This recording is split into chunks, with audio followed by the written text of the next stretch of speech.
All good.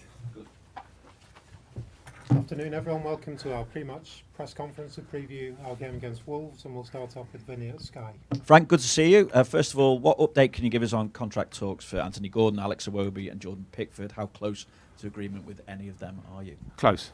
That's the update for you. All good. What more can you say? I mean, can you expand on it at all? No, we're just, we've got hopefully a situation where we want the players to stay and they want to stay here. It's always been the feeling, so we're very close. Dominic Calvert-Lewin, how likely will he to be involved against Wolves? And also Andros Townsend, how close to a return is he at the moment? Yeah, Dominic, going to be tight Wolves. He's going to be training over the next couple of days, trying to push him a bit for match fitness. The injury feels good, which is the best news.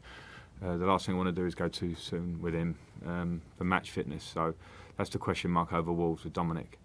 And we've got a lot of games coming up, so that's we have to be clear. And with Andros, he had a bit of a setback, so he's not going to be ready for these next batch of games. Apart from that, take it no new injury concerns within the squad? No. Just looking at the potential transfer window coming up, just wondering, Conor Cody, could his move become permanent in that window? Decore's been linked with Fulham and Forest. Could he move on? And also, what scope is there for you to bring in players? Notably, obviously, we look at it and say you would maybe like to bring in a forward option. Yeah, I don't want to talk about players leaving off the back of newspaper reports. I think that's just a bit lightweight, So we've got our squad. We're working towards Wolves. Conor has been brilliant since he's been here in every possible way. So, I and we would love to make that permanent at some point. But that's not happening right now. But we'll keep looking at that one.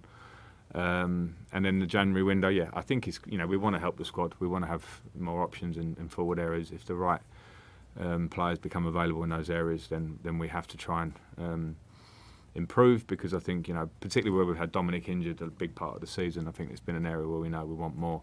But we have to be smart. Our situation is clear. Some other clubs are making moves in their own ways. We have to be also smart about how we do it.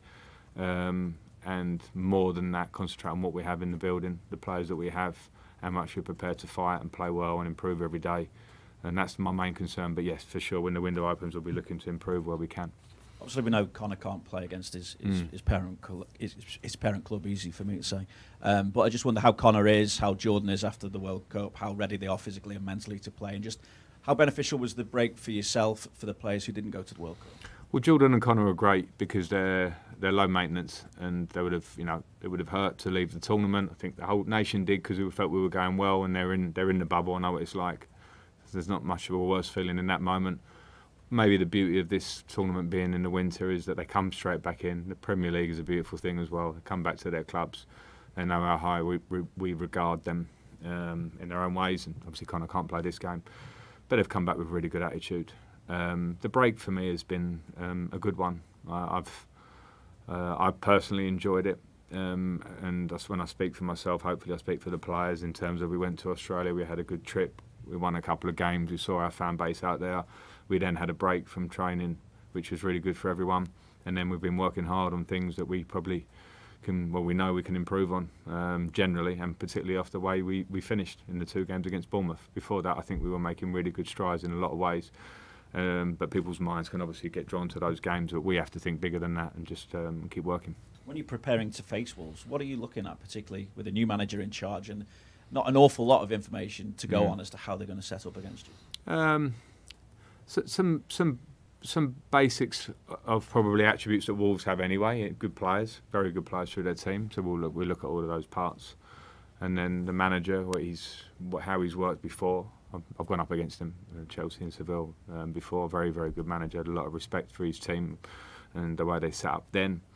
But good managers and I know just as a manager that when you come into a different group of players, doesn't mean that you always play the same system, the same way as maybe you play somewhere else, because there'll always be compromises and changes. And so that's probably a little bit of a challenge for us. But if that helps us maybe focus on ourselves a little bit more, then that's not the worst thing.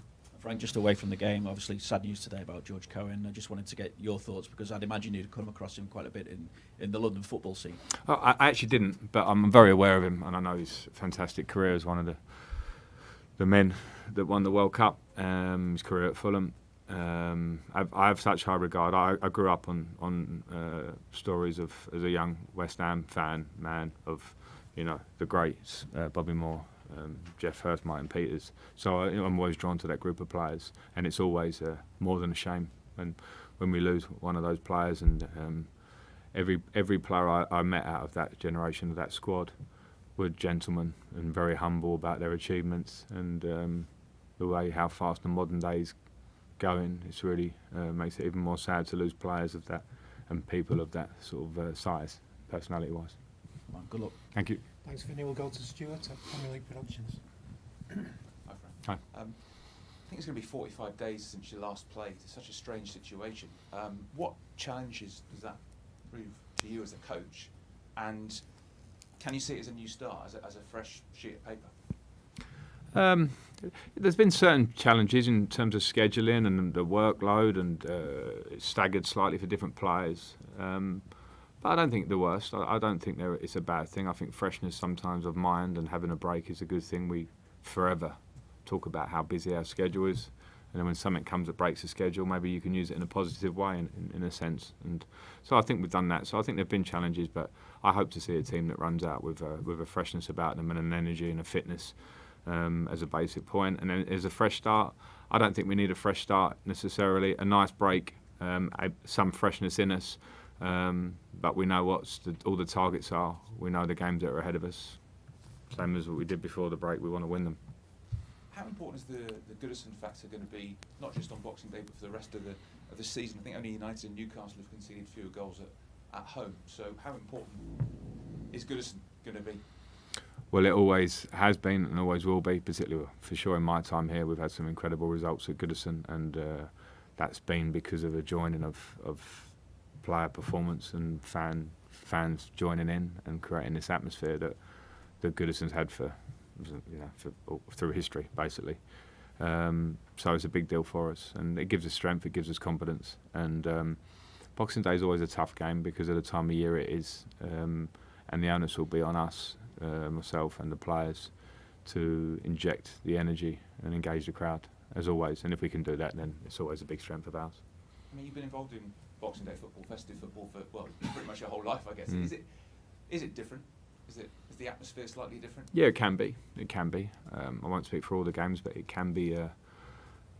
We're all humans. I think if you spend a day, sometimes eating a lot, maybe having some drinks with your family, like those things, I think naturally it can bring something about it. And this is everywhere. This is across the board. But it's also, I think, a great tradition and game in our calendar that not many teams around the world do. Or leagues around the world do. So I'm not talking it down. As I say, if it's a challenge for us to start the game well or to inject energy into it and intensity, then that's not a problem.